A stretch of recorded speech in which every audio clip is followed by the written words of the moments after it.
Step Cordoba, creator of the Leicester equaliser. El Khanous, how much room does he have here? El Khanous going for goal, and he finds it as well. What a turnaround here at the Tottenham Hotspur Stadium. 4 minutes, Leicester have soaked up so much pressure. Fatawi jinking feet to get beyond his man, and the header from Jamie Vardy makes it 2. It's Wood should score. Wood was Knockout. Yes! Yes! Oli Knockout has done it.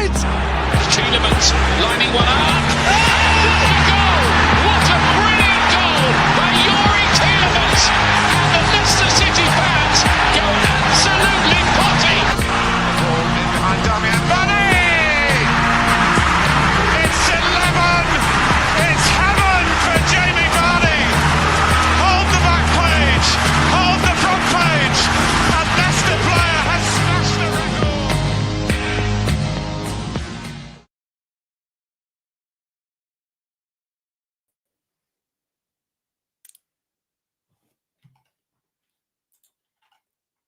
I think you're muted, mate. I can't hear you.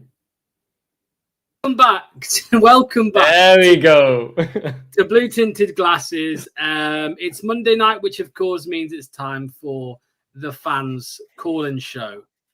It should be fixed now. Is that better? Can you hear me now? Yeah. Your audio is totally fine now, mate. Totally fine. Perfect. Okay, so as I said, it is the Monday call-in show, and if you are new around here, then this is how it all works. There is a link in the description. There's also a link in the chat. Make sure to click that link to come and have your say on a very important topic tonight. Leicester City's next manager. Who do you want as Leicester City's next manager? Do you want Ruud van Nistelrooy? Boo. Do you want Don't Sean try to Dyche? influence their opinions. Boo. We want Boo. all level opinions here. Boo. Pack up the Russell Martin. It's Doc's turn to be muted. You muted me. That is crazy, bro. That is blasphemy. He mutes himself. I'm running a and to hide dictatorship his over here. embarrassment, he's muting me. I never mute myself because, I know I would get caught for it. But then he absolutely, that is silencing my voice, actually. And it's being disingenuous when you're spreading Russell Martin propaganda. I've seen you on Twitter, Lux. You've been spewing all of this praise for a man who got 6 points in the Premier League in 16 games before he was sacked. Not too far from what Ruud got in his first 16 games at Leicester. But, many conversations. I'm interested to hear some, opinions from obviously biased people, but haven't been influenced by the propaganda many people might have seen on Twitter. Sorry, are you done waffling now? I am. I did have some other great news to share, but we'll get on to those later. You can talk to me about spreading Russell Martin propaganda, but there are people who are joining us tonight who would like to keep the man who went 147 days without scoring a home goal, who went 13 games without a point. So we're going to discuss it all tonight. So let's get into it. Just before you get into it, can I add this one more thing? Today, the national team was picked for the upcoming games. It is just test games because we didn't get qualified for the top 4 in the Nations League. But have a guess at the only Leicester City FC Dane who was included in the squad. Yannick Vestergaard. Of course it was. He hasn't played since February, and he's been included again in the Denmark squad. So hopefully he puts in a good performance and adds £5 to his £0 value so we can get rid of him for £5 instead of 0. Of course we want him to be sold, so at least he gets some game time to hopefully try and sell himself well, right? We both want him to do as well as possible to get rid of him for as much as possible. We can agree on that course, right? Yeah, whatever you say. Come on. Right, before we get into the first caller, who is going to be Clibbo. So good to get Clibbo back, but he's going to be the first caller. Just a second. Let's just say hello to everybody in the chat. There's the link, by the way. We're full. Some of you might be trying to join the call-in show right now, and the studio's full. So just a warning to everybody tonight. It will be a quicker thing because there's so many people who are already waiting. Good evening to you, Daniel, mate. Evening to you as well. Greg, hello to you, mate. Other than Lucy Pinder, I don't know how I feel about Russell Martin. Well, as Anel kept saying yesterday, there's two big reasons to be Martinin. Will Duck be on the beers again tonight? Have you got a beer with you there, Duck? I am on a cup of coffee. It's been a long. Okay. It's been a long day in my Leicester FC Cup. Still no Vardy jersey to arrive yet, so we're still repping the Copenhagen gear. After it was a very, very nice night yesterday as they did lift the trophy. There we go. Evening to you, Fox fanatics. Sure, I can see us in League One. Well, bloody hell. Well, it won't be next season. We're not Luton, mate. We're not Luton. Okay, let's get into it. The first caller of the night is Clibbo. Hello, mate. What's going on? All right. Nice to see you again. Long time no see. Yeah.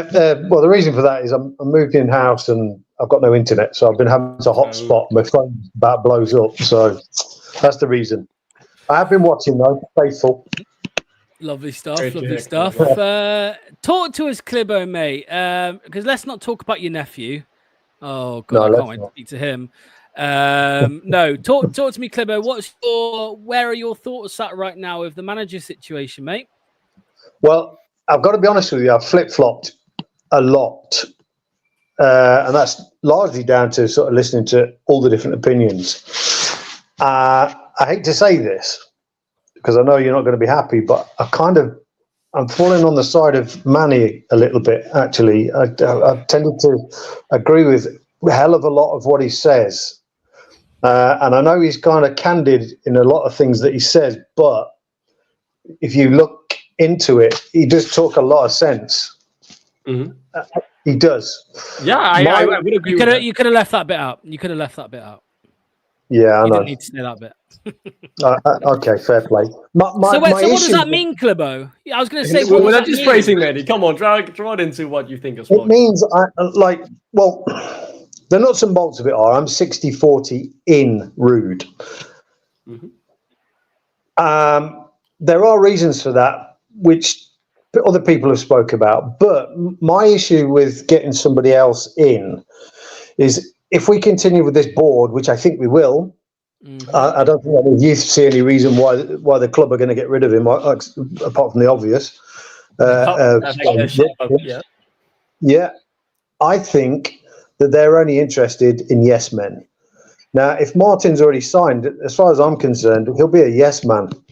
And I don't like that dynamic at all. Rude isn't a yes man. He's his own man. He's got his own ideas. He's got his own plans. He's put them to the board. And I think they're being shits about it. If they're going to sack him, sack him. If they're going to wait till, the 30th of June or something, or whenever the accounts, Doug, you'll probably tell me better. Yeah. I think that's shithousery of epic proportions. He's still a human being and deserves, if he deserves his marching orders, then give them him. If they're going to keep him hanging on, I think that's terrible. But the other flip side to that is if he's staying, they just don't want to make an announcement. Has anybody been scouting for players and has he gave any names? Yeah. We don't know what's going on. We're behind the time. I think that's the right thing, Clibbo, right? Because it's a bit about respect. If Rude, I hope that he knows what his future lies and he just can't say yet. Because I think it would be so disrespectful to a man who might have done many things wrong, but definitely has tried his hardest. I have no doubt about Rude have tried to get the most out of this one. He hasn't been able to succeed, and the board haven't helped him to succeed either. But leaving a man like that hanging for 4 weeks, not knowing if he's able to plan for the future or go and have a look for another job, I think that's the biggest disrespectful part. And I hope he knows what his future lies, and he just can't tell us yet, because I very much agree. Those 4 weeks have been wasted, and you're disrespecting a man who has, at the very least, tried everything he could to keep us up. Yeah. I mean, I would think because Rude has brain cells, I would think that he probably knows he's not going to be here because these conversations would have been had already. In my opinion, Clibbo, he knows he's going because the writing is on the wall. By now. Would he really know? I mean, of course you can get the signs, right? It's like if you keep texting a girl 3 times in a row and she doesn't answer, mate, go to the next one. You can kind of sense what, but you say that, but there's been official statements made that he hasn't heard from the board. Now, Yeah. to me, if I had to keep something in house, I wouldn't make direct statements that I hadn't heard. So I'm kind of. It's not that I don't agree with you. It's just that you've got to look at the other side of that. That would create much more division. When I say Clibber, when I say he knows, I don't mean the club have told him. I mean I think he knows in his own mind. Right. I probably would have That heard makes something sense. by now. I'm probably going to go. Right, Clibber, I'm sorry to rush you through, mate. We're going to do it with everybody tonight because it's so busy, but it was really interesting hearing your thoughts on it because you're kind of leaning on Reese's side. You don't normally agree on much, you and Reese, but you've agreed on this one. I think he wants Rude to stay as well. So stick around, mate, and listen to because me and Reese are going to butt heads, I think. Yeah, he's going to be on. He's going to be on in two people time. Yeah. So cheers, Clibbo. Cheers, Clibbo, man. Cheers, Clibbo, mate. See you soon. Thank you so much, Clibbo. Okay. Let's get a couple of comments up before our next one. Tune in on Thursday for Doc's relationship advice on BTG. I'm inexperienced in that area. That's fair to say compared to the other regular guests we have on here. Yeah. Top is hoping another club commit. Again, this isn't true, man. There is no world in which anyone at the football club thinks Rude's going to get poached. That's just not like, why would you not? I think if you want to be respectful about it, right, put him on gardening leave, like happened with Mark Cifuentes, right? Because he was clearly untenable position. They put him on gardening leave, and they started scouting. It was a sign of you're still on your paycheck. We're not sacking you for financial fair play reasons yet. And they could just do that and then leave him until the 30th of June, tell him you're not getting the job, mate, but we'll still supply your salary until we can afford to sack you because we are, idiots with money. Regardless, let's, bring up the comments and, I'm excited to hear many more opinions because first one, leaning Rude in, that's an interesting take. It is indeed. Yeah, it is indeed. Right. Up next, we have Joe from the USA. Let's get him in. Where is he? There he is. What's going on, Joe? How you doing, mate? What's up, guys? How you doing? All good. Yeah, enjoyed all your content this year, and looking to more in the summer. Thank you, Joe. Appreciate it. Plenty. Quickly. I love British culture, European culture. I got a question. Okay, can you hear me? Yeah, of course. Yeah. So, one thing that British people get made fun of it. I've never been there. I don't know if it's true. It's like their dental work, but it's true. You guys have universal health care, so I don't understand if that's still a thing or not. It's so true. The UK teeth. Thank you, Joey. It is definitely true. It's not free dental care. It's just free health care. Yeah, it's same in Denmark. It's different then. I thought because I was wondering if you guys had free dental. How is that even a thing unless people just don't like the dentist? In Denmark, you have free dental until you're 21. I had it until I was 18. They recently reformed it, so it's up until 21 now, but I just missed out on that age bracket. But it's fair to say it's not a Denmark thing. It's a UK thing. They have shit teeth. So let's make it very clear that it's UK culture. and Denmark have shit footballers. Anyway, let's... You employ Joe to tell us. Go on. Go on, Joe. Let's get into it, mate. Yeah, let's get into it. I guess... I'm definitely Rude out. Like, he shouldn't be at the club. His lineups decisions were just completely, like, dumb. Like, it seemed like he wanted to get fired, whatever. But I don't know if I really like this other guy because Martin, if you go up, he's one of those guys that you're going to go back down. So my thing is, can they do this? And it's lame duck situation. I don't think this was ever happened. Can we just give Russell Martin 1-year contract and then, like, that's how I would do it. Prove it, and then we'll see, and then get rid of him. Like maybe an approach of Leeds. They should get rid of that Farke guy because he's had so many chances in the Premier League. What do you guys think? Agree with that. I wholeheartedly agree with that, Joe. I think you're speaking the truth on Daniel Farke. I don't think he will keep them up.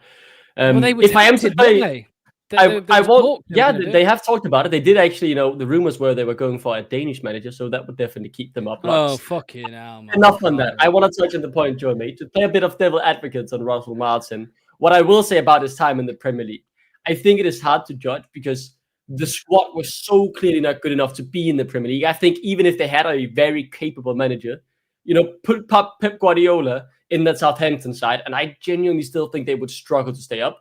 Their chances would definitely have been way higher, of course, because he's, in my opinion, the world's best manager. but I still think they would be battling relegation. Their squad was by no means good enough. So it's hard for me to say how much is on the manager and how much is on the players, because 2 different managers have come in since then and they haven't been much better. I mean, Joe, sorry, because talking about your point there, what you said about the 1-year contract. I mean, this is something that people always say. Like, if there's a manager that we're linked with that maybe we're not sold on, a lot of people say, "Oh, give him a 1-year deal." The problem, Joe, is they probably wouldn't come because they want No, I get safeguarded it. that if things get don't it. go well, they want to know that if things don't go well and they're sacked, they're going to get a big payout. So that's the problem. It's like with Rude, we had no relegation release clause. So, some managers, when they come into a mid-season, for example, there's a clause in there where you can sack them for a lot cheaper if you get relegated. And we've not done that with Rude. So clearly he wouldn't have come otherwise. And one more thing on Martin, I liked winning games with Enzo Maresca, but sometimes it was like passing it back to bring the press up. Mm-hmm. I don't know. Sometimes I like to get at them. And then when they played a low block, we didn't have an answer. So I kind of like the counter-attacking type of system or something more exciting. But winning games is the best. But I don't know. And I'm afraid that this Russell Martin guy is going to put Yannick Vestergaard back in the team. And I don't know. I actually agree with that fear, because I think his time at the club needs to be over, right? For everyone's sake, he can go on, enjoy a few years of pension money in Saudi Arabia, go back to Denmark or whatever, and he'll probably be able to still play at that level or whatever he wants, right? But I think his time with Leicester needs to be cut short. I think that is the case for many of the players who would likely, you'd think, fit into Russell Martin's system. Yeah, but this is a problem. I'm going to hang up. But no, I was going to say, Joe, I was going to quickly say, you mentioned like counter-attack, for example. Doc, I think a lot of fans would love to see that. But the problem is, we're in the wrong league for it now.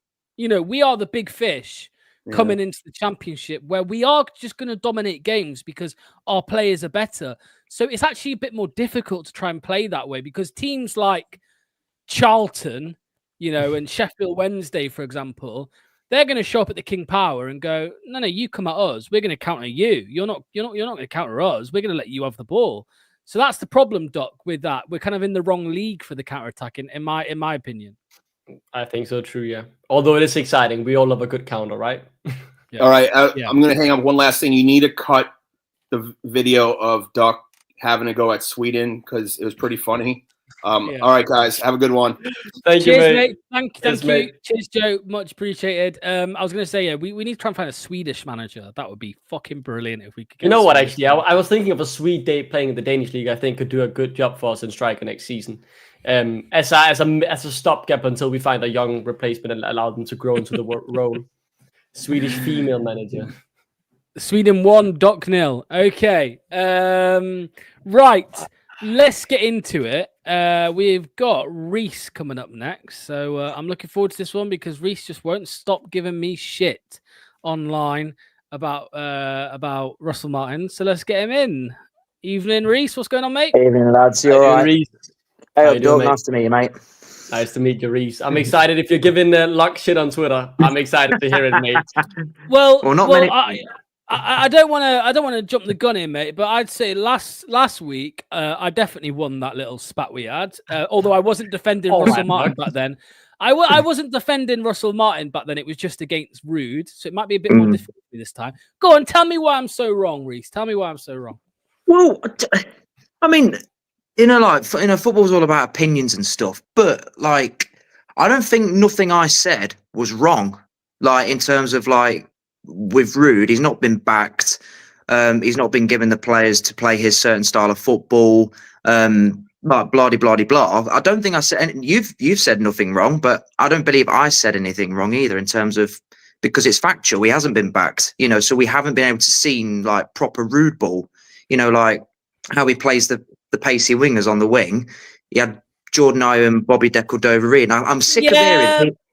But Mavididi wasn't. He was available, Reese. He was, and Monga's been available for the last few weeks, and he's not started him.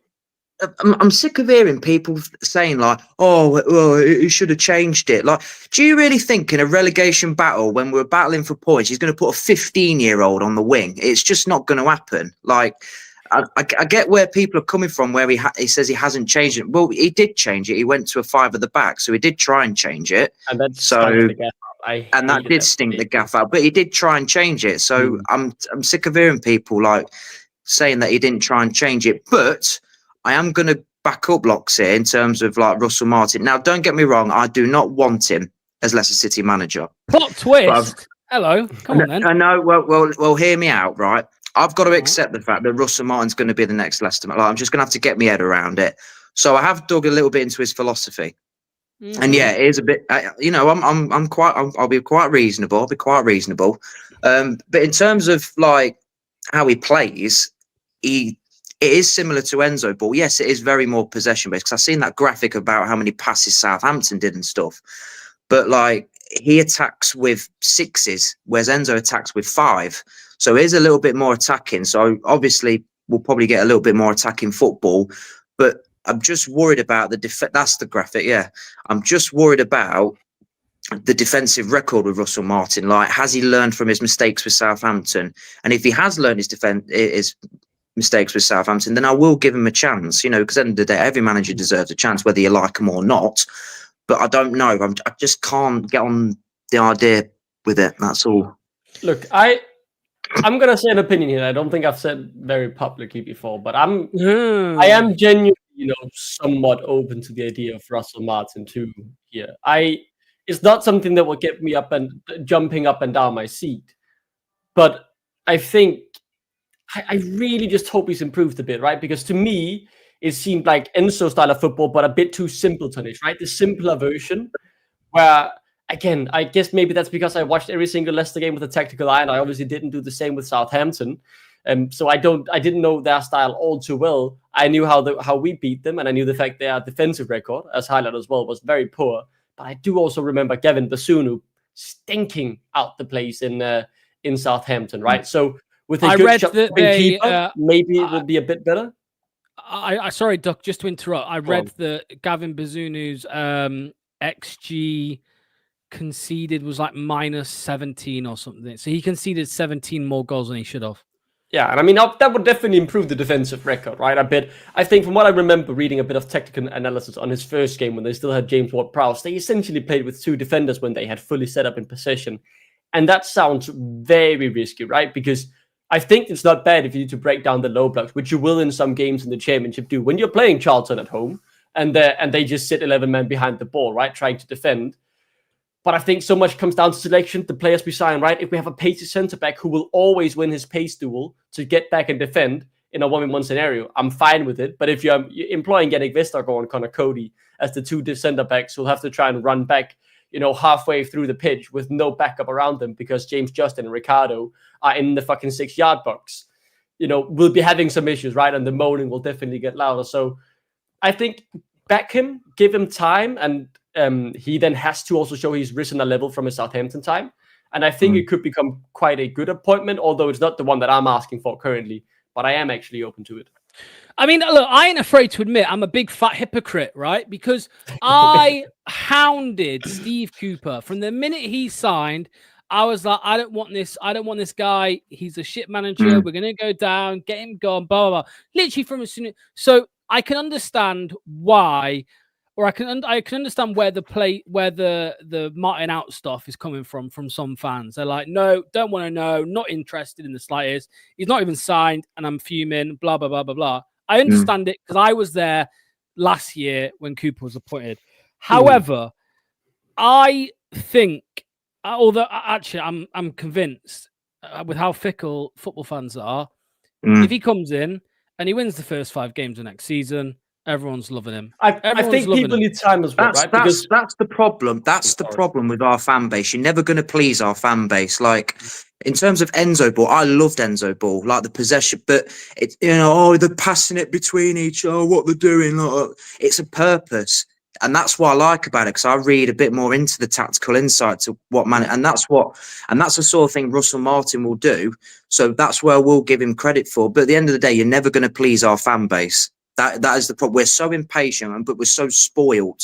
Like, like the lose 3 games. Oh, that's just my opinion. Yeah, That's just my opinion.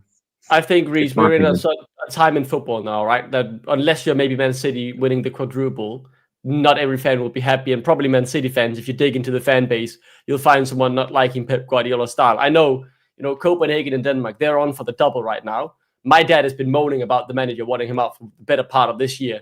And they're about to win the lot, and they might play Champions League next season. And he's the guy who's really, taking that team to the next level. So I personally want him in. We'll never be able to fully agree. I think the timing around this as well, right? The season's been a disaster. The past 2 appointments have been a disaster. And if it's not, the wild rabbit out the hat where everyone gets excited, like, ooh, who's this guy? What can he do? And it's the guy who's been sacked at Southampton for getting 6 points in 16 games or whatever it is.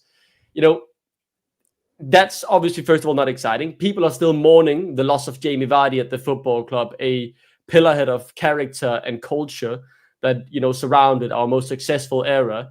Everyone is unpleased with the board. We don't like the players here and their attitudes. Like, everything around the mood of Leicester just stinks right now. I agree with Lux. Give this 3-4 weeks time, a preseason where we smash everyone under Russell Martin, some young, fast twitch fiber signings, and we win the first 5 games of the championship. All of a sudden, people might still say, I think it's too many passes, but they'll also say, fair enough, we're winning every game. And, the players seem to care for the club again, or whatever it is.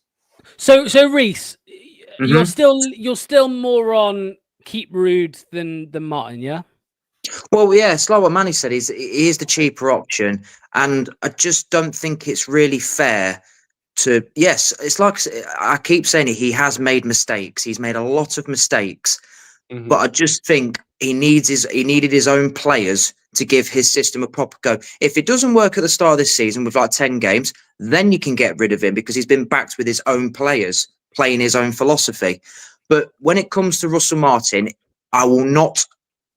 It's not my first choice, and I'm more. If Martin does come in, I'm more 70-30 that it won't work, but I will give him a chance because he does play the style of football that we like. Like me and you like, Locks. The possession base and attacking quickly and stuff. But so that's where I'm kind of at it at the minute with it. Do you think we're more likely to go up under under Rude or Martin, Reece? God. In the first season, neither of them. I don't think we'll go up the first season. But what's more likely, though? What is more likely? Who would you trust That's more? a really tough question. Well, if you're going on facts, probably Martin, because he's done it. Rude's never managed in the Championship. So if you're going factual, then you're going Russell Martin because he's got a proven track record. But I just don't think it's fair to hound a manager that hasn't been backed. That's just my take. Yeah. I mean, I wouldn't be surprised to see Rude go to another club and then succeed if he gets the backing and gets given the time, right? I fundamentally like his 4-2-3-1. I hate the 5-back formation, and he really lost me playing that in our final game of the season without, at the very least, any young. Yeah, I can't defend yesterday. I cannot defend that yesterday. That is an undefendable day. If you played the 4-2-3-1 and we had an exciting attacking game, starting Monga and Evans in the final game, I think that the discourse would have been a bit different. But I would honestly, I'm leaning 60%. I'd rather have Russell Martin than Rude, but it is still somewhat close, to be honest. Okay. Reece, thank you so much, mate. Thank you for clicking. Cheers, Locks. Cheers, Doug. We'll get you back on again soon, mate, to talk Russell Martin. Take it easy. All right, mate. Cheers. See you in a bit, Reece. Okay, let's have a little look at our list here. Joe Wright, you're up next. Get ready. Sack Rudkin and appoint a proper DOF, and we'd be fine. I would rather Rude in than Martin, says harder than. And I think that's a fair opinion. That's a fair enough opinion to have. 100%. I think the biggest positive with Rude is, some of the people who will, the players who will be gone. Yannick Vestergaard, Harry Winks, the two in particular, who he very clearly have completely zoned out of the squad. They would be moved on. So, that is genuinely the biggest positive of keeping Rude, in my opinion. Those players will not be donning the shirt again. And those are two heavy earners who will be leaving the football club. I agreed with you for a second there, saying I think it's a fair shout, but I don't think it is. I think any possibility is better than having Rude. I really do. Fair enough, mate. I just don't think he's deserved it. I don't think he's done anything to deserve it. Do you know what I mean? Sean Dyche instead. So you'd rather have Sean Dyche? Johannes over Ruud, Wait, yeah. actually, Johannes Hofturu, would you rather have him? Yes. Give me anyone other than Ruud, man. Okay, look, fair enough. If that's your stance, I can respect it. Give me anyone other than that. Yeah, man. He does not deserve this job whatsoever. Anyway, okay. Next, Joe Wright. Let's get him in. What's going on, Joe, mate? How are you? Alright, guys. How you doing? How you doing, Joe? Leave this week, so I don't look as feral. Nice trim. Man, we both got that, the stop growing. It looks good, Joe. Adds a few years to the age as well, It looks nice. That's nice. I just wanted to ask, Doc, you're looking forward to your team's final this week, aren't you? Conference League? Chelsea fan? Fuck off, mate. I was thinking Copenhagen because they're playing their cup final in Denmark on Thursday. I'm only joking. He's got two cup finals. I had so much respect that you had looked up the Danish league and realized Copenhagen were playing a cup final, and then you're meeting Chelsea, mate. Come on. To be honest with you, Doc, I'm neither here nor there. Who you're just supporting on what day? To be honest with you, mate. Come on, no, I'm only joking. Brentford next. Brentford next. Yeah, exactly. But no, in all honesty, guys, I mean, I love how the fact that you had Reece on last week and then you've had me again, because I've had to listen to him again talk about how he wants Ruud in this club, man. So you are Ruud out. That's what I'm hearing. No, we cannot have that guy at our club next season. It just can't happen. You can't lose. He could never agree more. 15, 16 games on the bounce. I'm sorry. I'm fully with Locks on this one. Not so much on the Russell Martin train, although I would give him a chance. I would. Yeah, I understand the show, though. I think when it comes to Locks, and correct me if I'm wrong, Locks, but I think where it comes to you being Russell Martin, it's the options that we've got. Do you know what I mean? The ones that we've got. Of course, you wouldn't want Russell Martin in if Pep was on the table, for example. Mate, I wanted Will Still. I wanted Will Still over Russell. I would have loved Will Still. I'm exactly the same. And if Danny Roll was on the table, I'd take Danny Roll over Russell Martin. But having said that, he's not on the table because we're not going to pay the compensation. So crazy. I don't get it. But yeah, I mean, you know how we were linked with Liam Manning? And that went quiet very quickly. Yeah. And then suddenly he's going to Norwich for 800k. So clearly, we didn't even want to spend 800k on compensation. So what does that say? I don't get it, man. I don't get it. No, I really do not get it. I think the worrying thing is, and I say this on a weekly basis, and when I've spoken to you guys, is how much of a financial mess must we be in if we can't afford an 800k buyout? I think we can. It's PSR. But of course, yeah, of course. I think, if you play around with the books a little, and depending on when you activate it or whatever, right, you could definitely, I'm sure of it at this point in time, figure something out to make it go on the next calendar year, whatever. But I think it's just a general trend I've noticed in Leicester, right? We just don't want to pay the compensation unless it's bare minimum. I don't know what we paid for Enzo, but he was an assistant manager, so probably not much, right? Yeah. 800k for Liam Manning in compensation, and that turns us off. 3 million quid for Carlos Corberan turned us off, but we've spent 3 million quid on a 100-minute Premier League from Woyo Koulibaly. No hate to him. I think he'll come good in the Championship, but it just seems like we really don't want to spend that money on compensation on managers, which I don't get. Yeah, just going back to Ruud, and the fact that we're talking about, he's not really been backed, and the guy didn't change his lineup for about 15 games. One of the performances that we actually had where we won, I think it was against West Ham. We played Bill El-Khanous off one of the wings, I think. We also had Buonanotte in the middle. And then I believe you may have had McAteer on the right. And then he just completely went away from that. And then we only saw that iteration again once. And for me, it's not about the fact that I know he didn't have an abundance of options, but it was just that I'm not going to change. I'm going to continue playing Ayew. I'm going to continue bringing on Deco Dover-Reid, who just they're old. They're old. They're not ones of the future. They're not they haven't got any resale value. They're other clubs. Crystal Palace were happy to let Ayew go. Fulham were happy to let Bobby Deck, whatever he go. If they were good enough, they wouldn't have been let go. This is the problem, though, Doc. I think it was with good intentions why Rude played Ayew and Reed so much. He trusted them, but that's the problem in my eyes. He thought they were the answer. What I don't like was the fact that it was too long when things clearly didn't work, right? Because he stuck with the same lineup from game 1 to game 2. Fair enough. We got 4 points in those games out of 6. You can't complain. And then obviously things went wrong with suspension, then Newcastle, and then it all just started to unfold, right? Yeah. But what I'm thinking is he then changed it to get both the Cordova Reed and Ayew in. We all hated it when we saw the lineup, but we won our first game in ages against Tottenham. So fair enough, they got the start next game. But very quickly after that game, he should have realized, one more game after that, and they just, went back to ghosting. You don't keep playing them for 6 more games before you realize you need to change the starting 11 just because you won 1 game 6 games ago.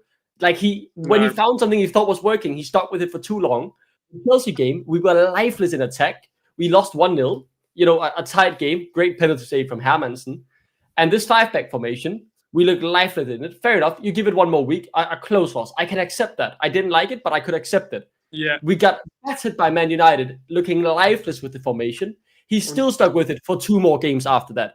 You should have stopped after the second game saying, okay, the first game maybe was just, an outlier because this does not work. We look, still bad defensively and we still concede many goals. And we just waste more games trying to do the same thing. Could we just make one other point as well? One other point where I was raging in the season, which is when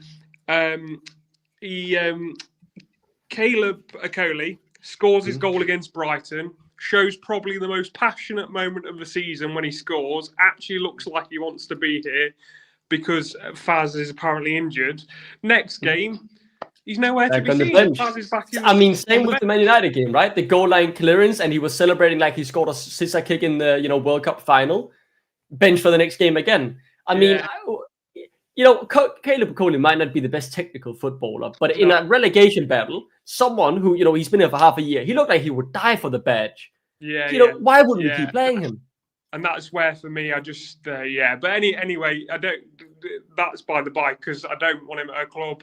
And I do think Russell Martin's going to be the next man, so we'll get behind him. Yeah, are you at all in any way, shape, or form a little bit excited with Russell Martin, mate? Tiny glimpse of you. Come on. I'm not excited. I think he's arrogant, is what I think he is. I think he is too. Arrogant. I don't particularly. I actually don't particularly like him from what I've seen.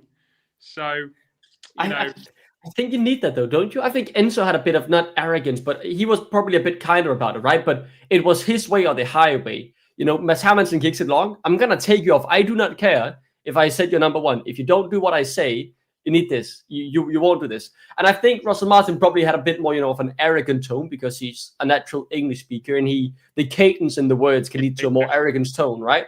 But I do agree. He sounds like a fucking twat when I've listened to him. But I think you kind of need that. Maybe just tone it down a bit, mate, when you speak. Yeah. Well, maybe it's what the players need. Maybe it's what the players need. And like I say, I'll back him if he does become our manager because I always give a manager a chance. I'm good to hear that, man. We need that. But we'll see what happens. Yeah, Joe, mate, thank you so much for calling in as always, mate. We'll see you very soon. All right, mate. Yeah. All right. Thanks for coming Cheers. Okay, let me bring this up quickly. Ricardo Pereira has spoken today. The season comes to an end, and what a tough one it's been, far from what any of us wanted. There's something that kept coming to my mind over these last weeks and months. Maybe it's time to reconnect with what made this club successful and with what people talked about when I first arrived. Being fearless, staying humble, showing resilience, and most of all, sticking together, players, staff, and fans as one. Now it's time to rest, but also to reflect. Honest reflection is needed from all of us. Even in bad moments, there's always something to learn, and those lessons will make us improve and be better. Nice words there from Ricardo, talking about reconnect. Reconnect with captain, yeah. Reconnect with what made this club successful. Similar in a way to Vardy's, Doc, where they're kind of, I think that in a way, in a cryptic way, they're kind of. Yeah, but in a cryptic way, they're pointing, the blame in the direction of the higher ups at the club. I think. I mean, of course, like the thing is, they can't go out there and say higher ups, you're shit. It's it's being bundled in together with this we as players and fans and the staff. And they nobody wouldn't say that, right? Because we, the team and the fans, we need to get together and get behind or whatever it is. It's not often you see in the postseason these guys mention the staff that seems to be not just the staff associated with the squad directly, but the higher ups and in the more senior positions. So I think cryptically hinting that things aren't the same way when he joined. I think that very clearly stated in the message, right? And I don't think he doubts for any second that once a ball is kicked in the championship in 74 days, well, every single Leicester fan will at the very least be behind him as our captain, and hopefully a young Leicester squad filled with young foxes dying to play for the club. Yeah, I think you've hit the nail on the head, or hit the head on the nail. That will never be let go of. But okay. He's worked with Martin at Swansea. Who are you talking about? Harry Darling, the centre back. I did see us, but yeah, I did see some. We were linked with him. Okay, next up we have Ethan, one of the callers of the season. Let's get him here. What's going on, mate? How's it, guys? I'm doing good, and you? All good. Okay, caller of the season. How are you feeling? First appearance. Now all of a sudden, all the pressure's on your shoulder to keep. No, honestly, I was more nervous when I first called in, but yeah, thank you for sending me the message, Locks. But yeah, I just wanted to say I didn't watch the game, so I wasn't as depressed. It was an all right weekend. Good idea. My household was going crazy. My dad's a Newcastle fan. My grandfather is a Chelsea fan. And my mother's a United fan, so it was a crazy weekend for them. Yeah, And you're a Leicester fan. Unlucky. What a household as well, man. So many different fandoms of different clubs, but fair enough. But yeah, no, it's starting to get cold here now. We're getting into winter, and I got some new slippers today. They kind of look like duck. Okay, so let me see. Okay, come. I don't even have my glasses on. Listen, I saw the lineup that Reed put out, and I was like, nah, fuck off, man. I saw Thomas, I was like, okay, and then I saw Christensen as well in the team, right? I was like, you're picking both of them when they're both crap. I was like, okay, what are you doing? I can accept that opinion. I can accept that. Go on. Like, I would have preferred to see a Luko start. Mm-hmm. Well, it's like with Mongo, man. Yeah. But no, it's good that Monga, Evans, and Luka are getting new deals apparently. So we'll celebrate that at least. That's a bit of pop the champagne. The kids are staying. Yeah. No, I want you. I was gonna say, Ethan. I want you to give it to me straight, right? Who do you want as the next manager? Okay. It's a bit difficult because it kind of depends what you want the manager to do. Do you want the manager to win, get us back to the Premier League? Do you want the manager to develop a younger team? Do you want the manager to play good football but takes a lot of risks? So it's important to decide one. All of it. Then you have to go get Pep. So you have to make sacrifices, especially when you in the championship. You have to make a sacrifice either in style of play or sometimes in points. I think last time we got lucky. We had a really good squad. Really, just in terms of quality, was way better than the entire league. And we had a really promising manager that knew how to handle sort of big personalities and egos within the team. So I think you're not going to get as lucky. I wouldn't mind Martin Russell. Is he the right guy? Martin Russell. Who said that? Luke said that as well. Luke said the same thing. Maybe it's a man. Martin is a very common first name in Denmark at the very least. So, I mean, I'm Reed out. Even if Andy King is the manager, I wouldn't complain. I just don't want Reed because he's not gonna really see the full potential in the team. I don't think he notices that. Doc, this is why I keep saying it, man. I mean, it sounds like Ethan's in the same boat as me. Just anyone but Rude, because Rude has had a chance. Now, some will say it's not a fair chance, but you have to admit it wasn't a fair chance. Well, Cooper outperformed him. But do not compare the two. Cooper outperformed Rude. points per game. Of course he did. He played less games. He played against easy opponents.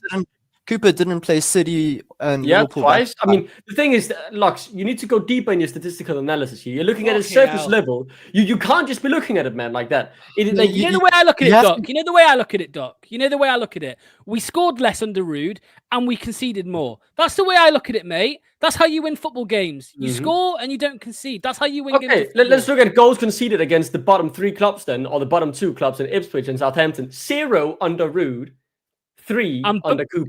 Oh my God, Rude is the next. No. What I will say is going forward with Cooper. We were shambolic, right? We were discombobulated, but we were getting lucky goals, right? We had Faku was on form, Vardy was chipping in here and there. He was clinical in the beginning. I scored a lucky goal that got us 3 points, right?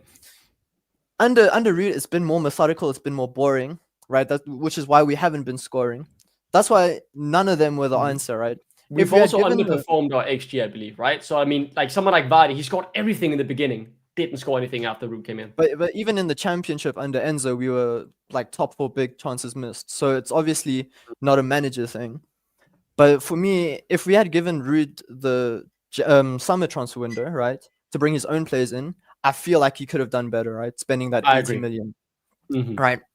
But the players are there, and you're not making it work, which is why you're not right for the job. Even Cooper wasn't making it work, not right for the job. The Pinderball, let's see.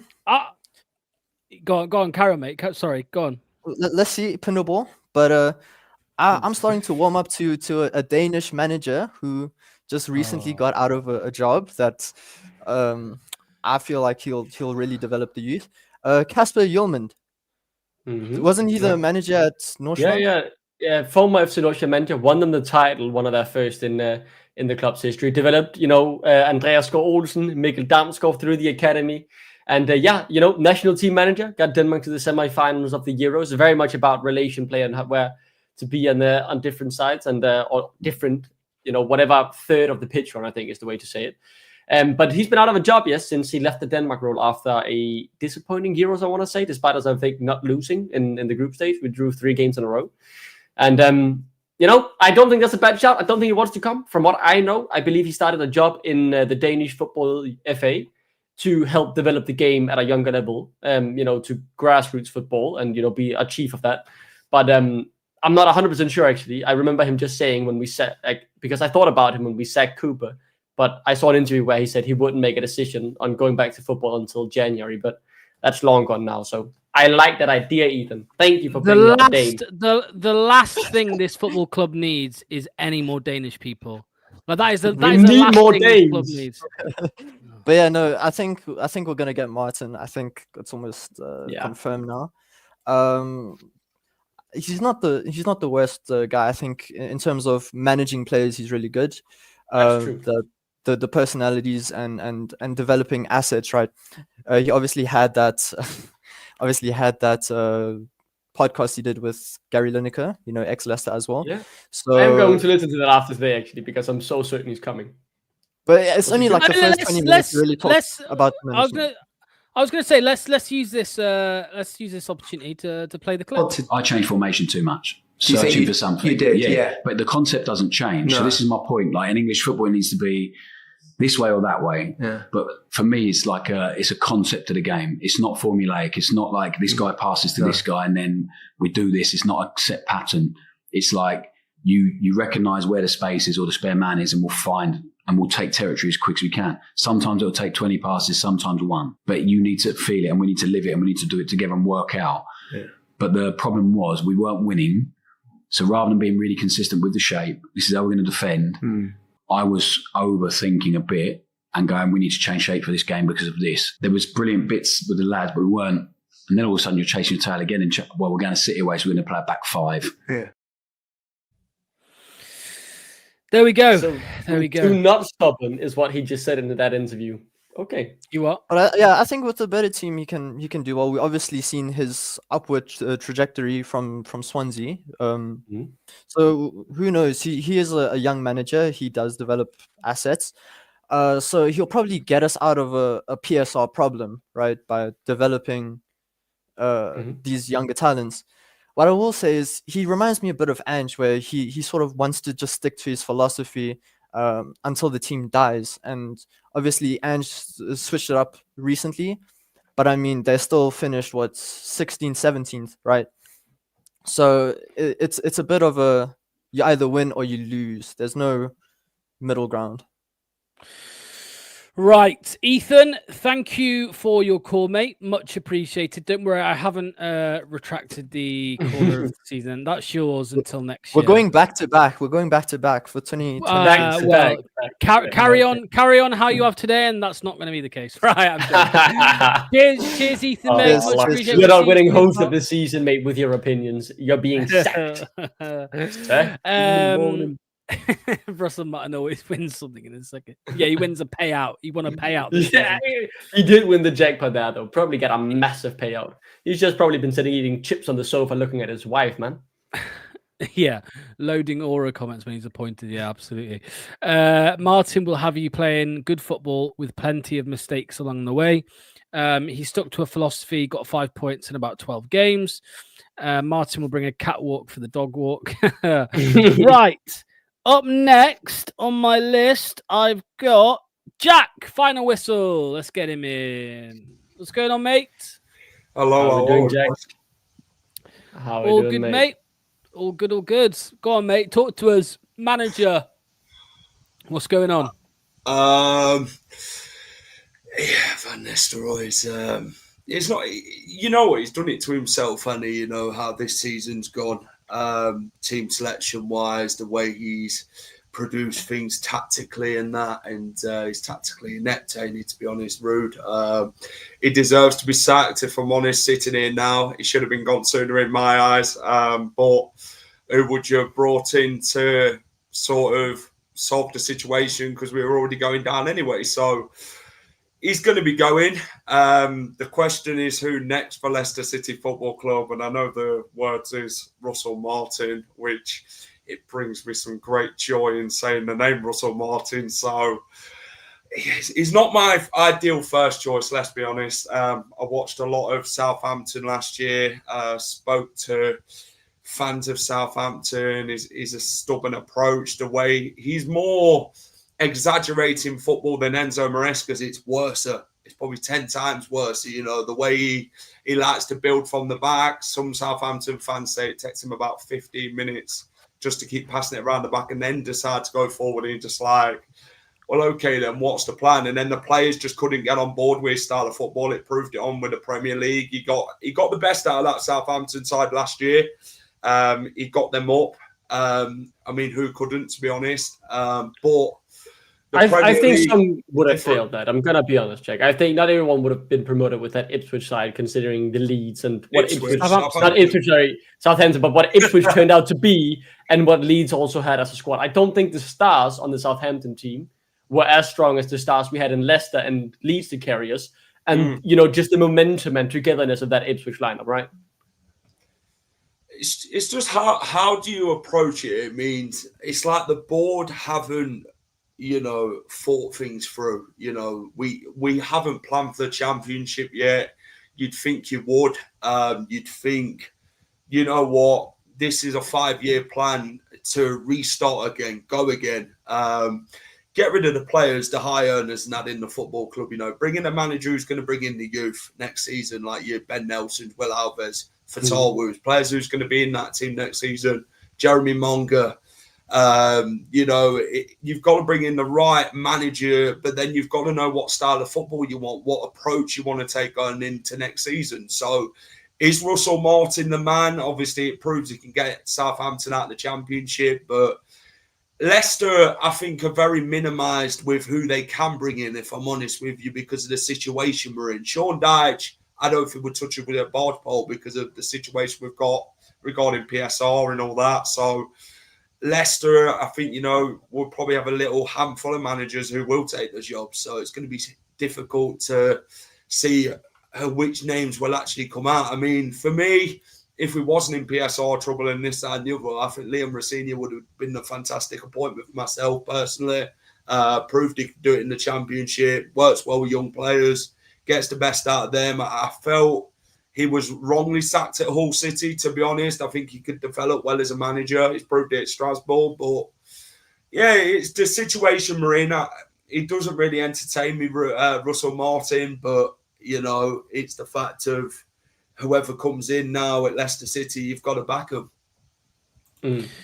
Yeah, this is the thing. I mean, it's like I said earlier, Doc, you know, that I didn't back Cooper. You know, I was dead against.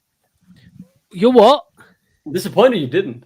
I think any fan who, when Cooper came in, didn't recognize that regardless of what you thought of the appointment, we had to get behind him and give him a fair shot because he was the man tasked in Leicester's most critical season in a very long time in terms of our financial point of view at the very least. So to not be able to get behind him despite all the hatred you might have had for him because he worked at Forest or because you didn't like the football. I didn't have hatred. Not hatred, but all your judgment. If you weren't able to take that out of the equation when Cooper was appointed, I'm very disappointed. I think any fan should be able to recognize that even if you disagree with that one decision, you had to give him a fair shot because he was tasked with a job that we all wanted to see him succeed in. We all wanted to see him succeed at keeping us up. And then I would have been the first, if he just barely kept us up, to scream up for different men. I didn't like the football. And I did turn on him a few months in because I had now seen enough and I'd given him a fair chance. But even through preseason, I didn't like it. But, you know, let's see what happens when the season starts. Let's see if he could get it going. And I said this the first time I was on BTG2, that he just barely passed the period where you would expect him to haul in the points. But he needed to be able to get some points against some of the big teams as well. And I don't think he passed. He got a draw against it, but he should have won that. Yeah. And I said as well then that, you know, he should have probably gotten more. People would be happy with the point, but look at it in a vacuum. These are the teams who were expected to get 6 points out from every time, or 3 points every time we played them, right? And he failed to do that. You know, he was lucky, I would say, in many of those games. And that was when the alarm bell started ringing for me, when I was knee sliding across the room, beating Southampton in the 97th minute because of a red card and Fatawu. You knew it was done then because it was relief, but at the same time, embarrassment of what our club had become. Yeah. All right, Jack. Thanks for calling, mate. Much appreciated. Are you live later on? Yeah, about 8:30. Great having you back, mate. Have a good evening. Lovely. Yeah.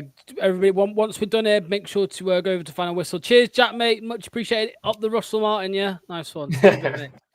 I should just do that. I should just say that and then make it seem everybody's Russell in. Yeah.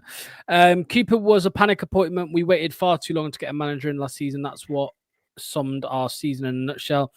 Yeah, shocking footage, shocking scenes in Liverpool, by the way. A car has driven through a crowd at the trophy parade. Really, really bad scenes. Right, you should, in theory, back him, but the ones who didn't were obviously correct. Yeah. Okay. The thing is, let me just say this quickly before we get him in. The thing about backing a manager isn't being correct and liking the appointment or not. This was about wishing him well because he had the best interest of the football club in mind in our crucial season. And if you aren't able to say, I want him to get results with us because we need to stay up this season, otherwise we're screwed by PSR, I'm concerned. I'm concerned that you're not able to put the football club first because you didn't like the playing style a manager would like to implement. I hated the football on time, but you had to give him a fair chance. I don't think it's that, Doc. I think because all the people who weren't behind Cooper, they wanted to be wrong because that meant Leicester win, right? But then you should be sitting here afterwards saying they turned out to be right because this wasn't about being right or wrong. This was about putting, regardless of what you thought of the football or the appointment, putting the football club first, saying we need to stay up. Yeah, but that's like saying if Top keeps Rodkin this summer, it's like saying, well, let's back him because he's here. And not only, afterwards we'll say whether it was right or not. Like we all want Rodkin to start making decent contract decisions. Of course that's what I'm saying. So we want to be wrong. We want to be wrong about him. Yeah, I just don't like the rubbing it. Let me just say the thing is, I just don't think backing means agreeing with the appointment because that's what the message sounded like, right? Because if you backed him, you agreed that he was the right manager. I think many of the people who did back him didn't think that. They just gave him a fair shot, if that makes sense. But no Leicester fan was sat there saying, "I hope we don't win today," because, the opening game against Spurs, right? No one said, "I hope we don't win today because that means Cooper's happy." Don't get me wrong, but you said yourself you didn't give him a fair shot, right? And I just didn't get behind him because I thought it was the wrong appointment. Backing him is not the same as agreeing that it was the right manager signing to do. I didn't think so at the time. I still don't think so, but I was backing him. We had to get behind him. That's my philosophy at the very least. We had to, and give him a fair shot. Well, let's see. Let's see what happens with the next manager, whoever it is. Right, next caller is Ryan. Ryan's up next. Let's get him in. Ryan, what's going on, mate? How are you? I'm good, thank you. Nogs, how are you guys doing? All good, all good, all good. Talk to me, mate. Managers. What do you want to see next? Yeah, and it seems like you're about to be proven wrong about with Van Nistelrooy by the looks of it. It seems like he's going to be going from what we've seen. Yes, it does seem that way. Yeah, I got worried for a second, Ryan, because we started picking up those points in meaningless games like Southampton and Ipswich, and I was thinking, oh no, some bozo in charge of the football club's going to keep him.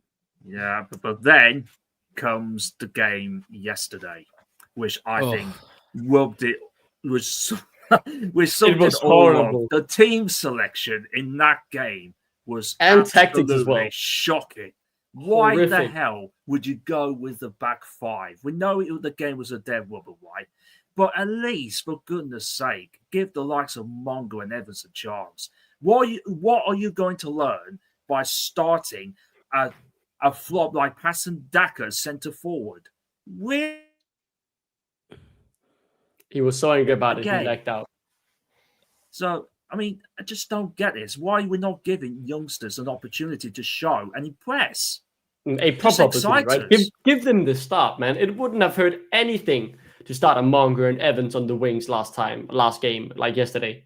Or one of them in attack. You could have tried anything. I thought this was the perfect game to try Monger in the 10 position he prefers, right? Because Bilal Kanous was out for personal reasons, whatever legitimate they might be. Buonanotte was heading back to his Seagull club next week, or probably today, right? So who was your next number 10 on the list? Well, it was the 15-year-old who has done well on the wings from the bench, who says he prefers to play in the number 10 in a dead rubber game. Why would you not give him the chance? I know. And I would. This is one more little tick in Russell Martin's camp for me, because I mean he. From what I've heard and from what I've listened to and read from a lot of Southampton fans, he is keen on giving the youth a chance. He is a big fan of the younger players and giving them a chance. So for me, Ryan, that's a plus for Russell Martin. Yeah, going on to Russell Martin. I don't think it's the worst appointment we could make. It's because obviously I think it's obvious now that Wood's going to be going. But say if Russell Martin comes in, which I think it will probably happen, I don't think it's the worst appointment for the Championship, because he's obviously proven he can get a team up from that league. So I think his style's a bit similar to Enzo, I think, but my main concern with him is that stubbornness when it comes to like playing out from the back and that kind of thing. Okay, in the Premier League you can easily get found out, but in the Championship I think it's the right league for someone like a Russell Martin, I think. So I wouldn't be completely against Russell Martin coming in. Yeah, I mean I think that sums it up, doesn't it, Doc? It's not the worst appointment, and it's not the best. It's not the best. Yeah, it is. I think we can have some great games on them. I think many of our players would take to the style of football. But I really love the excitement in the air around, Enzo coming in, right? This manager, he might have had 14 games at Parma, but he had won the Premier League with Man City U21 straight from the Pep school. We didn't really know what we were getting. It was exciting, even if it turned out to be a flop, right? It got the hype for next season going. And while this, I think, it's a decent appointment. It doesn't get that excitement brewing, which we so desperately need something to be excited about, right? Because there is nothing currently at Leicester City except for our academy that is making me excited for next season. Yeah, I get that. There seem to be a little. I think better options possibly than was Martin, but the problem is, who on earth would want to come, considering that the situation that we're in. That's the problem. I agree that there's better options. I just don't think either of them are Ruud van Nistelrooy or Sean Dyche. I think Russell Martin's a better option than both of them. And I'll stand by it. I'll stand by it, man. That's not Van Nistelrooy. I do have a little bit of sympathy towards him, a little bit, when it comes to the lack of clarity from the hierarchy about his future. I just think it's been disgusting the way he has been treated, because you could have seen in his interview after the game yesterday that he still hasn't had any clarity or didn't get a single word or anything like that from the hierarchy. I just think it's appalling the way the situation's been handled. Yeah, we keep talking about this, Doc, right? We're trying to give him, because I think there were comments earlier in the stream that said every manager deserves respect, and I think that's fair enough. And a lot of people see the situation currently with Ruud van Nistelrooy as disrespect from the club towards Van Nistelrooy. Yeah, I mean, unless he knows something, we just don't, and they have, he can't say anything. Of course it is. I mean, I think it's disrespectful to in particular him, but it's a joke as well for the rest of us who sat here watching dead man walking for 4 weeks.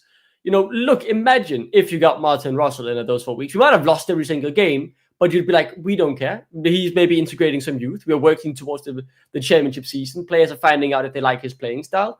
But we've just wasted 4 weeks with a man who, didn't just look at what he put out yesterday. He didn't even want to excite us with the youth to give us a good send-off. He gave us the biggest shit I've ever seen and just told us to eat it and gave us the middle finger afterwards. And I mean, I think it is disrespectful for him because of course he must be annoyed if he's working day in, day out, and he doesn't know anything as well. It's very disrespectful, but it's a fucking joke, and we are wasting our little edge of being relegated so soon, being able to plan ahead. And we're seeing the other clubs get ahead of us, right? Because Southampton are already ahead of the curve. Exactly. They have someone right now planning. They have Will Still right now planning for 23 championship opponents, and he was planning for there in chances, the game planning the tactics, implementing their ideas. And what do we have? Yeah, and we're still dilly-dallying around, and we're not planning. Stupid. Yeah. I totally agree. Yeah, I totally agree. Steve-O says, wage bill down, few fresh signings, promotion back up. I'll take it. You need to factor one thing in there, Steve, mate. That's a points deduction. Factor that in as well. Yeah. Cooper served as a turd on a plate. We wanted Ruud to give us a steak, and instead he took a shit on the plate as well. Signing £2 million player who then never played. Harder Than Ever said this club is such a joke. They said out of respect, like they ever even respected him from the jump. That's true, isn't it? That's true, isn't it, Doc? That we're hearing, Doc, that they're not speaking to other managers apparently at the moment out of respect for Ruud, but they're not telling Ruud what's going on. Yeah, I mean, I hope they're speaking to other managers, because if you're not telling Ruud what's going on, you're already disrespecting him. Then you could literally do whatever the fuck you want, in my opinion. If it's about respect, well, you got to follow it through all the way. You got to follow through doing it all the way through the process, right? Yeah. Right, Ryan, thank you for calling in, mate. Much appreciated. Ryan, we'll see you very soon. Cheers, Ryan. All the best, mate. Right. We have, where do we cut off there? So how many callers are left? We've got Mark, Daz, and Ross. And Ross. Russell LCFC 1993. yeah, absolutely. Right. Let's get him in. It is not LCFC. Rossi, what am I talking about? It's Mark first. Mark, what's going on, my friend? Confusing me with Ross. Yeah, sorry, mate. How's it going? All good. Mark? Well, a lot of the points were kind of covered by Ryan that I was thinking of saying, kind of stole my thunder. But yeah, I mean, I wanted to come on by firstly saying I'm 100% now Ruud out. All right, so that's clear. Yep.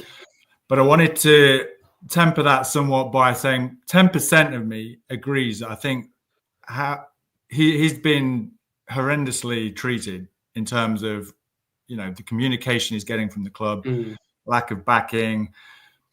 But like I said, that's 10%. And then I've just lost all respect for the guy, because I'm like, okay, my sympathy for him just has gone down the drain, because he's he's not helped himself with the last few weeks. We all know, we've all discussed it. His team selections, his tactics. Okay, he's kind of giving token appearances to the youth that he keeps stressing that he's going to implement, and it's like, a few minutes here and there. Okay, Mongra I think got 30 minutes a couple of weeks ago, last game, and then I thought so. Yesterday I was like hopeful. It was a complete dead rubber. Okay, the last month have been dead rubbers. But I was so angry when I saw that team selection yesterday. I'm like, what the fuck is this? I'm like, what? I thought, what better chance to give Monga a start? Yep. Evans, 45 minutes, especially the performance of Daka in the first half. I mean, which didn't surprise any of us, let's be honest. Get Evans on half time. The game had gone. We were playing shit as usual. We've got two left backs. Coley's sitting on the bench. I don't get it. It's just like that. So that was it for me. I was like, just fuck off. It's like enough. I think, Mark, the big way I would sum up Ruud and my whole opinion on it is the fact that he hasn't been dealt a full hand. He's been given like half a chance, but he hasn't made the 50% happen. They've taken half of the things he could do away, but he's maybe only given us 20%, right? Because the team selections have been shocking most of the time. The tactics have been shocking most of the time. He's been too late to change when things clearly weren't working out, and that goes for both personnel and the tactics. So if he had done all those things right, and done everything he could in his power, almost always getting the right 11, making the best out of the situation, I would have been more rooted in, because we can all understand he's been dealt a bad hand, but he still hasn't managed to make the most out of it. Right. Yeah. And that's the thing. That's what's, I don't get it. He's not helped himself. It was clear as day that he could have got some of the fans on board in the last 3-4 games by, okay, give him Mongra start. Okay, everyone is 15 years old. He's doing his GCSEs. Who gives a crap? It's clear as day when he's come on the few minutes we've seen, is as good, if not better than the majority of the players, already in our side on the pitch. Granted, they're cameo performances, right? So a full 90 minutes is a lot different. I get that for a young boy, but nothing to lose. I don't get it. I'm like, well, I think what's the longest he played? He played half an hour one game. He did about 30 minutes. Southampton, I believe, yeah. So if he can play the last 30 of a game, why can't he play the first 60? Do you know what I mean? Yeah, exactly. I'm not saying give him 90 minutes. Just give him the first half, whatever. Just see how he gets on. And I think it was a bit of a. And I'll tell you, Mark, what pissed me off the most yesterday was that Bilal El Khanous was obviously away, personal, whatever it is, even though he's in Brussels today. So his family issues couldn't have been that bad if he's in Brussels at a restaurant, whatever. Anyway, sorry, I'm being cynical here. Jamie Vardy obviously wasn't in the team because he's done. Yeah. So there were spaces in the attacking areas for a youngster to come into, and Victor Christensen was playing as a left winger. Yeah, no, that's why I say when I saw that was the final straw. I mean, we already knew it was over anyway, but I'm like, no, this is wrong. This is just crazy. I'm like, what's he thinking? And that's not me digging out Christensen. I'm saying if you want to play Christensen, play him left back. I wholeheartedly agree. Yeah, regardless of it was VK, it could have been anyone. It's the same thing, right? You're playing a back five, and you'd rather play Luke Thomas left centre back than Caleb Okoli, for example. Or someone else, from the academy, or you're playing Jordan Ayew as the number 10 instead of Jeremy Monka, or you're starting VK on the left wing, except, instead of Jake Evans or whoever. I wholeheartedly agree with that. Or in general, you're starting VK or Luke Thomas on left back ahead of Badie Aluko in the last game, right? Why wouldn't they get the first 60 minutes of a game that simply do not matter? And we all just want to see our youth shine a bit, right? Being given a fair chance to, stamp their impact in the game. Yeah, I mean, Aluko came at 92 minutes? He came on. He got, I think 3 minutes on the pitch. Yeah, I think he touched the ball once or twice. Was it? Yeah. But anyway, regardless, so yeah, he's gone. It looks like we're getting Martin. Talk to me on Martin, mate. Come on. Look at his smile. I'm actually fine with it. I'm actually not opposed to him coming in. Yes, of course, you've got all the obvious, concerns which you're going to get with any manager. He seems stubborn in his foot. He's way more pass orientated than Enzo. So we already had grumbles with that style of play when he was here, right? So, and I remember seeing some Southampton games where they're playing Russian roulette at the back. Some of the passes, it's just leading to goals, and so get ready for that. You're going to see that. But at the same time, I think the squad of players we have are a fit for his style. They're going to get on board. If you haven't already, I know I showed a clip of that interview I had with Gary Lineker, and that was quite eye-opening. And I think he said himself, he's made mistakes, and this time out from the game, he's hoping to learn from those mistakes. He's grown as a manager, so maybe we'll see a slightly different take on his being more not as stubborn. That's what I'm hoping. The concern is, again, the fans. I said earlier, someone said, how fickle Leicester fans are. All fans are fickle, me included. When the going's good, you're winning games. That's all that matters, right? They could be serving up a pile of shit, and we're winning games. No one cares. But it's just difficult when you're already hearing the away end saying Russell Martin, what a wanker, and it's like, I don't like that. I don't know. The people who did that clearly just don't want him, and they think their voice makes a difference. Can be, which I'll is say fine. something again. They want to have their say. But it's not going to work. Which they're entitled to, right? They paid the money, and I get it. Personally, again, that's my opinion. I don't like that. I think it's as well. We're all just so negative, right, at this point. Like, it's just been such a shit season. We're all still feeling it. In particular, the game last week, right? Because we'd finally, succumbed to relegation and enjoyed the Vardy farewell party. And we're hoping we now get to see some of the kids, even if we lost 3-0, but the youth were playing. But instead, we just saw the worst lineup we've seen all season. It was just a reminder of how poor we've been, lifelessly limping down to relegation. And we've wasted 4 weeks. One of our rivals next season have gotten a great manager in who's already preparing for next season. Like, it's all just doom and gloom. So I think as well, give it some time. Let's take a step back from this season. And I think once we start looking ahead, a few more people will turn. I think some people have legitimate concerns as well about the playing style and not liking the 500 passes. I can totally understand that. That's your opinion. You're entitled to it. But I think, the negative aura around Leicester right now just makes people want to be mad all the time, right? Because what do we really have to be happy about? I get it. It's been tough for everybody, Be negative to the board, not people who are even a part of the club. Ricky's post is really what we need right now. This is I get that. Nightmares don't normally last this long, Planet Earth said. And somebody else said, well, let me try and find it. Where is it? He's adjusted to his approach. He now demands 300 passes per shot rather than 250. There we go. We kept bringing up that graphic, of where they were on the chart compared to Leicester. So it was the winning formula last season, Mark. Leicester won the league. Southampton got promoted, with a worse squad than Leeds. And he did actually make a tactical change in the playoff final, which helped them win the thing, by the way. People saying that he's too stubborn. He does change it up. And in that interview with Gary Lineker, he actually said that that sometimes he changes it too much. Like, he would go away to Man City and he changed the system to a back five. And that was actually to the detriment of the team. Right. Because when they broke through the press, they had no one forward, in the attacking areas to put the ball in the back of the net. So, of course. It was a good watch. Go on. If you haven't seen that, and I was going to say, it was a good watch. I know I listened to it today. It's eye-opening. It's probably about a 40-minute interview. But like I said, if that is his new philosophy, 300 passes, again, if we're winning games, we're towards the top end of the table, no one will care. It'll be exactly. Best thing is sliced bread. You know what I'm saying? Fans will come out of the woodwork again, and as they always do.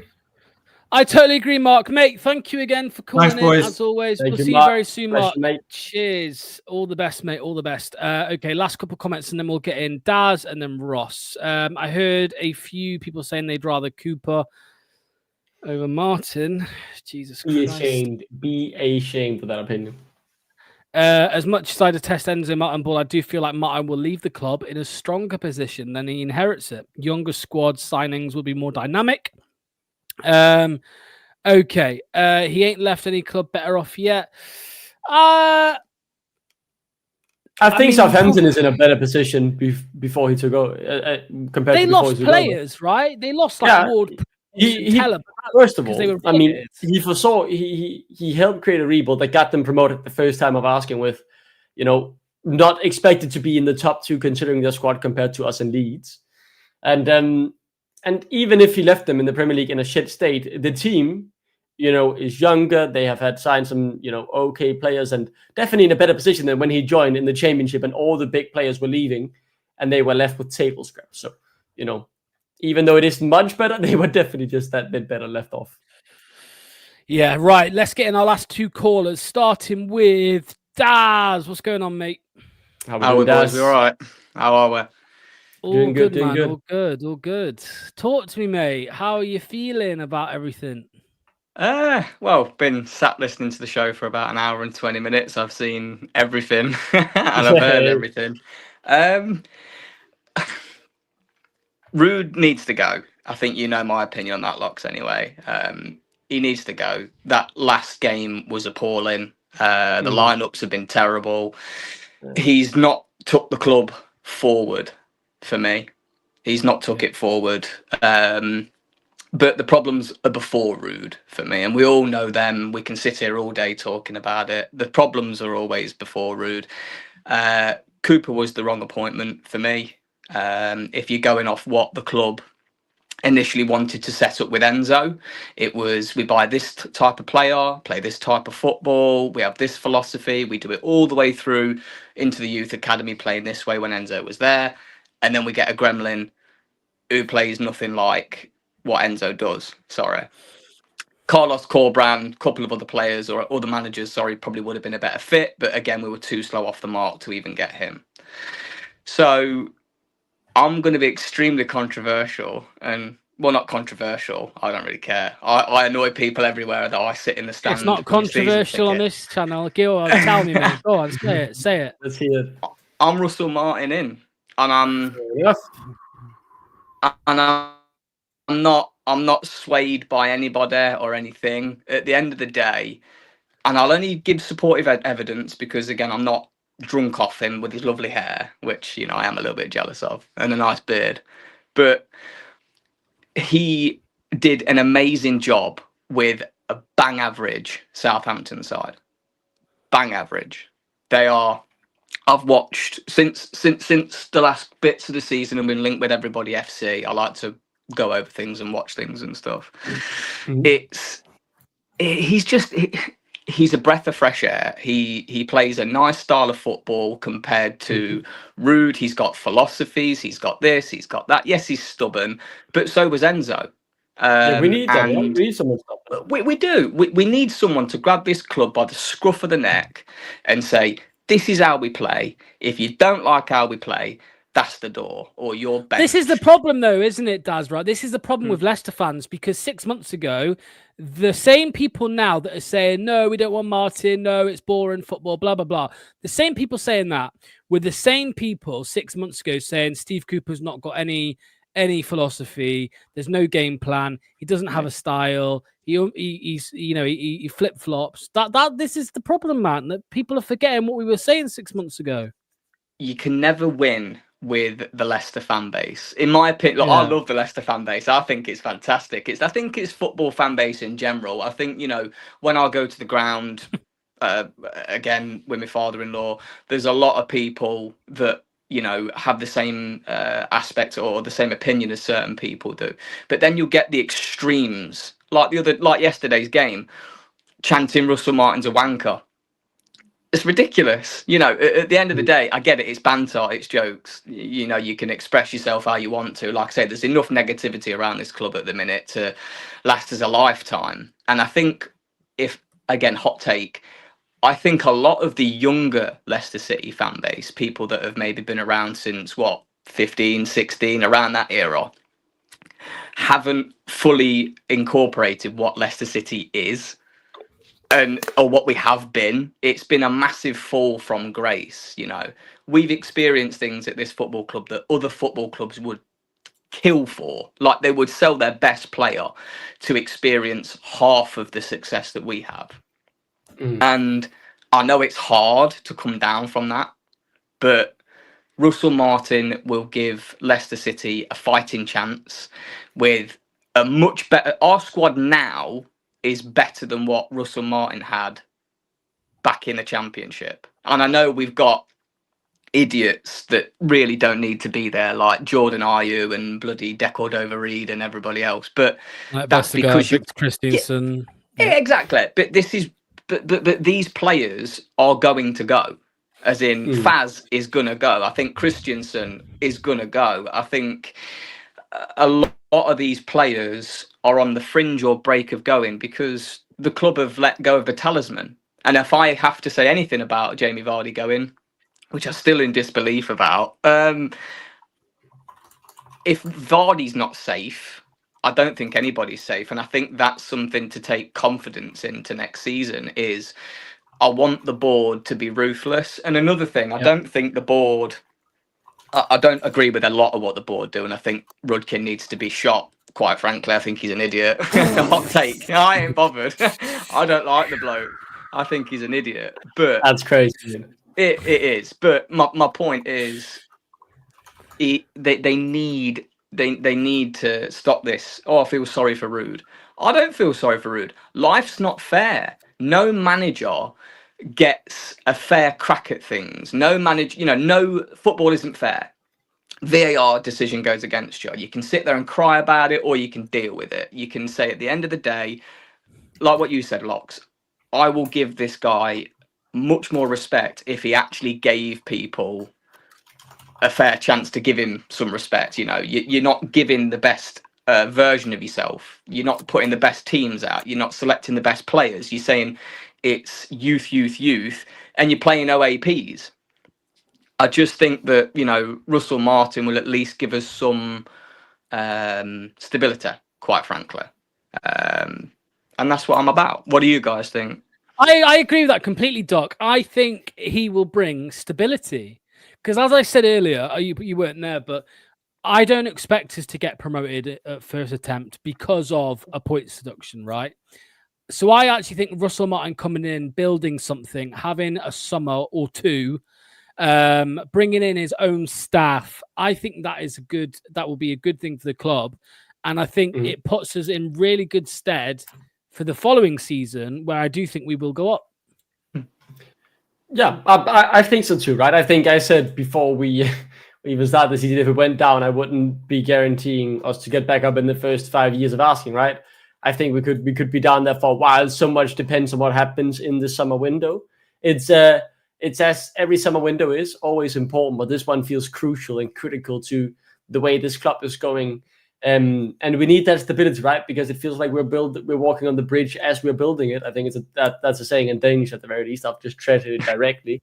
But it is very much the fact that I don't feel like the board knows exactly what they're doing, right? It becomes very much each decision doesn't necessarily build on the last. And, we've been tumbling around in blindness a bit in terms of what football we want to play, what kind of manager we wanna have. And if Russell Martin is the man to build that project, I don't want to say give him the keys to the city, but whoever they pick, I hope they give him a chance to build something. And they back him, they allow him time to progress. And if we can see that progression on the pitch, and even if you can't immediately, give it time, because, you should trust yourself in your hiring process, that if you, hire them in the first place, they should be able to deliver something. One thing I do quickly just want to point out, just really quick, because I know I've heard it a lot throughout the thing, was I know he likes to play this overly thing, like passing loads and doing this, and there's a massive line of build-up before they do it. And again, I think this is not defending him to a point, but I think it's just facts. if you've got a team where they had a horrific pre-season, and he said they really struggled, like, you know, they couldn't quite grasp it, they were trying to change too many things too quickly. If your players aren't comfortable with progressing through the lines how the manager wants them to, what are they going to do? They'll pass the ball. And I think with Leicester, and I think what our fans maybe could actually back some of the players, not all of them, but some of the players, like your Winks is, if he is there, because he was phenomenal in that system. You know, Fatawu, Mavadidi, these players that don't need to track back and don't need to do these things and are just there for the sole purpose to attack and score goals.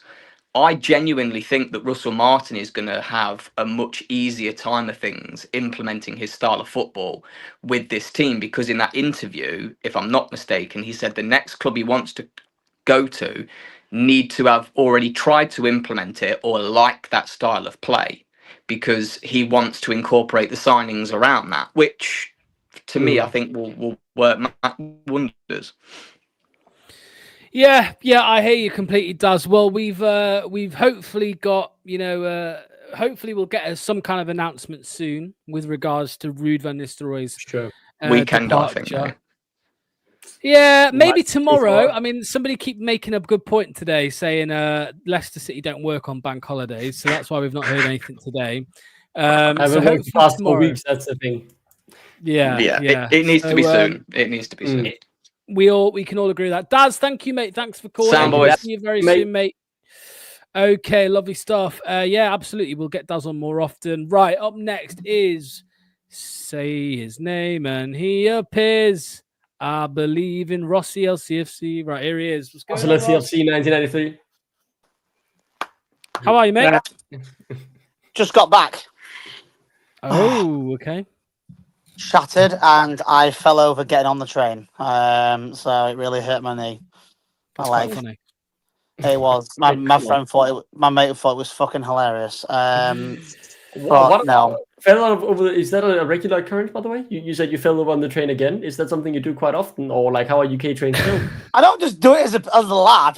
I'm just wondering if this is this a you issue, or is it the trains in UK just being? It's a me issue. Trust me, it's a me issue. So, shattered. I just manager. Do you know what? Right, a lot of people have said it. One word. Jesus said it before. Right. So, are we? Is Russell Martin my number one choice? No. Am I gonna cry about it like a little bitch? No. Are we gonna get behind the manager? Yes. If it doesn't work out, and end of the day, is Ruggin gonna still be in charge of us? Probably.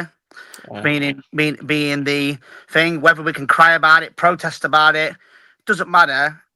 Regardless of what we think, he will still be the director of football in the 2025-2026 upcoming season. Yep. And so people said about Russell Martin, obviously he got Southampton promoted. You know, obviously everyone was expecting it to be, well, us was one of the favourites, Leeds, and obviously no one expected Ipswich to be there. But obviously I prefer Danny Raw. Obviously that's me.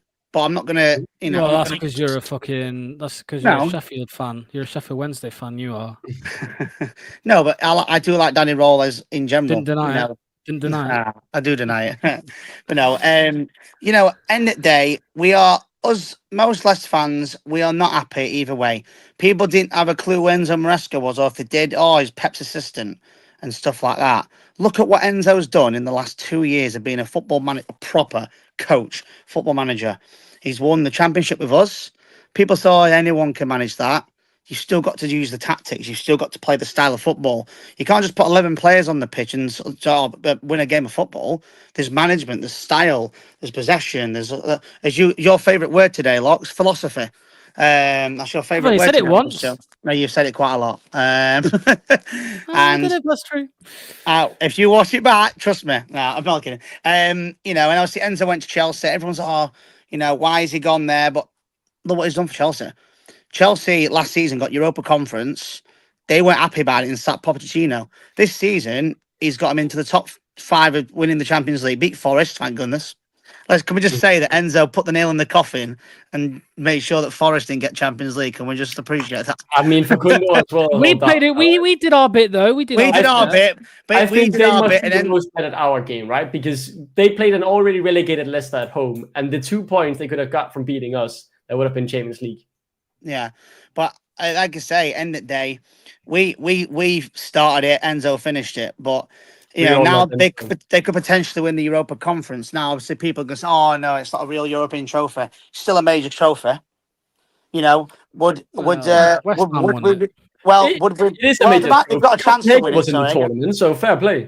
It's not a major trophy. That right? Listen, right. If you know when we won it, if we'd have won it 3 years ago, you wouldn't be saying that. Come on. I would be. It's not a major trophy. It's still right. Right. I'm gonna call you out on it this one, lot. Because I don't usually, because it's your own show, but I'm gonna do it. End of the day, it's still major silverware, and you get a chance to go into Europa League the next season. If you've had a crap season like Tottenham have, and that's the only way of getting into European football, you're gonna want to win that trophy. Rusty, look, mate, I wholeheartedly agree there. I think there is way too much, maybe arrogance in the UK around the Conference League because you only got one team in it and it's oh so easy.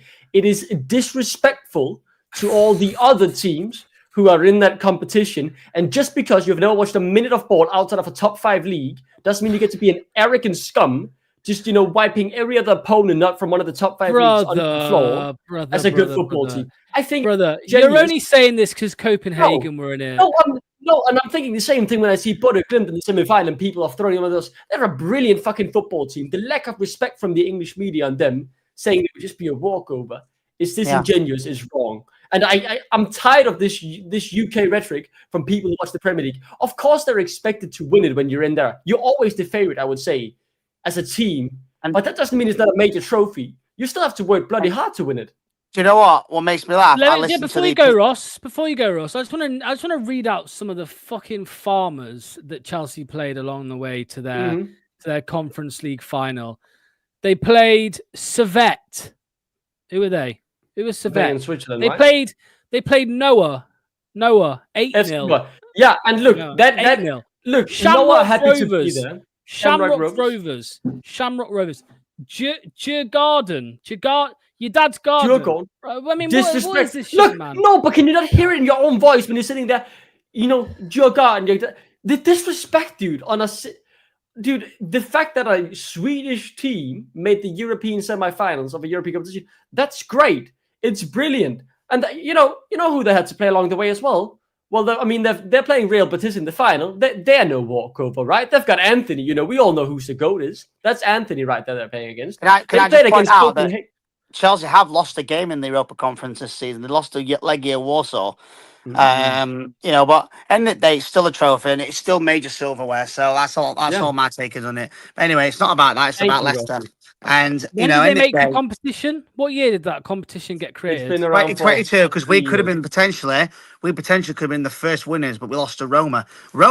So you're saying that then? 2022. 2022. So you're trying to tell me that a tournament that was created in 2022 is a major trophy? Oh, shut up, Lux, mate. You're such an arrogant prick on that one, mate. It's not arrogant. My team's in the championship. I ain't arrogant about it. I'm just saying it's not a major trophy, man. It's like, just listen to yourself. Hang on. It's the European. Hold on. It's like a team in League One winning. Who won League One this season? Birmingham. It's like Birmingham saying they're champions of England. Nah, man. Not the case. Not the case. But can I just say, we got to forget that now, because obviously that's not about us. But going back to the Russell Martin situation a minute. Like I say, end of the day, if he's our manager, we've got to back him. There's going to be fans out there. Oh, I don't like this. I don't like that.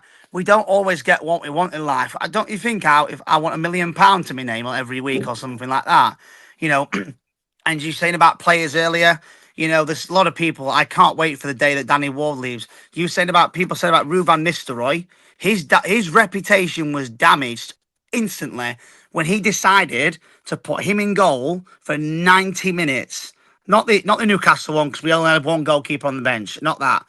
The week after, you think, Stolaric should go in goal. He was our number 2 the year prior. He's done every time he's gone on the pitch, he's done a job for us. Saved the penalty against Sterling in that FA Cup match. He's always played well. Then playing a guy that has played 52 times in 8 years, and then we lose 3-0 and then never play him again. So you just your reputation was damaged then when Rude left, and I don't, end of the day, I have respect for him. Yeah, obviously, as much as he's not a great manager, they should at least tell him, right, you're not here next season. I'm afraid, I'm so sorry. But what annoyed me yesterday, I was at Bournemouth, and obviously the Rudkin outs and stuff was there. I mean, I'll just put it on there now. I did pick up a sign that says Rudkin out. I did pick one up. Come on. I did pick one up. I also met Justin Clivett too before the game. Very good player. He's a very good player, Justin Clivett. And also, someone stole my outfit. This was in the town centre, by the way. Someone stole my outfit. I don't know who the person is, but they stole my outfit. But no, on a serious note, though, when I saw that Daka was up front, I'm like, oh, for God's sake, why you put Jake Evans up front? And then Uncle Ayu was up over bloody Jeremy Mongo. Jeremy Mongo, had the chance to potentially.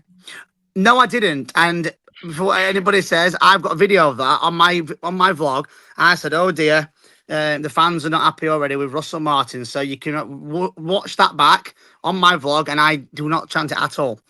But not playing Jeremy Mongo is a chance to become the youngest ever Premier League goal scorer to play Uncle Ayu is ludicrous. On a packet of Oliver Skips, he's absolutely crap. Why not play somebody else? It's just honestly because we have to make it work with Skip though. That I get the Skip one. We have to make something work from him. Like with the fee we paid, you keep throwing mud at him until it sticks and something works. Did you say Jeremy Mango? Is that what you said? I was trying to say Mongo. I actually said Mango. I do apologize for that. So Ross, right? I'm gonna jump in, mate, because it's time to end. We've been live for 1 hour 40. So thank you, Ross, for calling, mate. Thank you for my caller of the season. By the way, I just thought I'd actual live in living colour. That's also a Mickey Mouse award. Like, I'll take that. I'll take my reward. Yeah, it's a major trophy, mate. Look, I have something for you. Look, just before you start ending it, you've been twerking for Will Still, right? He failed to qualify for the Conference League. They were in it. They got knocked out in the qualifiers, mate. RC Lens got knocked out by Panathinaikos. Yeah, with what team? With what team? RC Lens. What? Yeah. Who the fuck are they? Look. So you're telling me you're such a fool. So the disrespect you're having, the disrespect. Of course, it's not as big as the Europa League or the Champions League, but the disrespect you're having on football teams outside of a top 5 league is genuinely disturbing. And so many UK people have it this way. Just because they don't know how they play doesn't mean it's a bad team. Can I just point out very quickly? Real Betis versus Chelsea is actually going to be a better game than Tottenham Man U. For sure, it's going to have a higher level. I can guarantee you that. Just to make clear on that one. I'm not disrespecting those teams. I'm just saying that if that's all you need to beat to win the fucking trophy, it's not a major trophy. It's not a major trophy, man. It is, mate. So if we win the league, because I think I still think it's because Copenhagen got knocked out. That's why he's saying all these things. Of course not, mate. Copenhagen can make it to the top 16 of the Champions League. That's very impressive for a Danish team. Any European competition that Forest are in is a Tim Pot one for me. Right. See, Ross, that's a bit I could get behind. Thank you, Ross. See you soon, Ross. Okay. Cheers, Ross, mate. Much appreciated. Yeah, they did destroy us in pre-season. They did indeed with Will Still. No one can get the best out of Skip. Caller of the day, Doc, quickly. Who is it? Ooh, we had so many today, man. We had so many today. Let's say, Reese, because he did, he came in guns blazing, loved it. And he ended up agreeing with me, saying that Russell Martin would actually be, you know what I mean? That's 2-0. That's 2-0. Look, we both agree that Russell Martin wouldn't be a bad fit.